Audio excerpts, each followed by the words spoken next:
Over 30,000 people die in motor vehicle accidents each year. 55% of teens do not wear a seatbelt, while 58% of teens who have died in car crashes were unrestrained.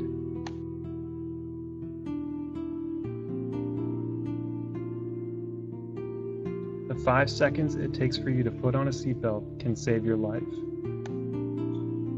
Without a seatbelt, your momentum causes you to eject from the vehicle, which only gives you a 30% chance of surviving.